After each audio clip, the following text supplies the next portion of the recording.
សូមជូនរឿងទុនសាយនិងក្រមាវេទមន្តកាលពីព្រេងនាយមានទុនសាយម្នាក់ឈ្មោះសុផលថ្ងៃមួយគាត់បានរកឃើញកុនសែងក្រមាវេទមន្តមួយដែលចាំងពន្លឺក្នុងព្រៃជ្រៅសុផលបានប្រើក្រមានោះដើម្បីជួយគាត់បានធ្វើជាស្ពានឲ្យពួកសត្វស្រមោចឆ្លងកាត់ភោគ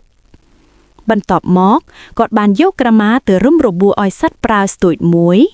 ក្រមាវេទមន្តនេះបានជួយឲ្យរបួសជាសះស្បើយភ្លាមព្រាបដែលជាព្រានព្រៃម្នាក់បានលបមើលពីក្រោយគាត់ចង់បានក្រមាវេទមន្តនោះមកធ្វើជាសម្បត្តិផ្ទាល់ខ្លួនឲ្យក្រមានោះមកខ្ញុំព្រាបបានស្រែកគំហុកដាក់សុផ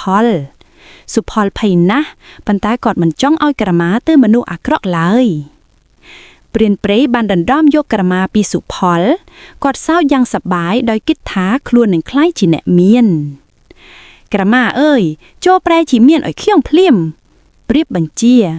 ប៉ុន្តែគ្មានអ្វីកើតឡើងតលតែសោះក្រមាវេទមន្តបានប្រែទៅជាក្រណាត់ចាស់ដាច់ដោចព្រោះវាដឹងថាព្រាបជាមនុស្សចិត្តអាក្រក់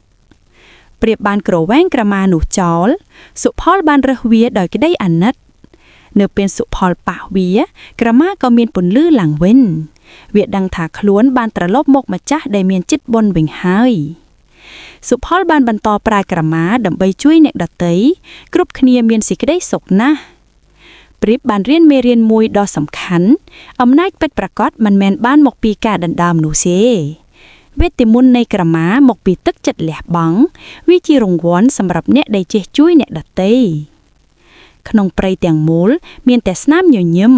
សុផលបានក្លាយជាវីរបុរសតូចដែលមានចិត្តធំធេង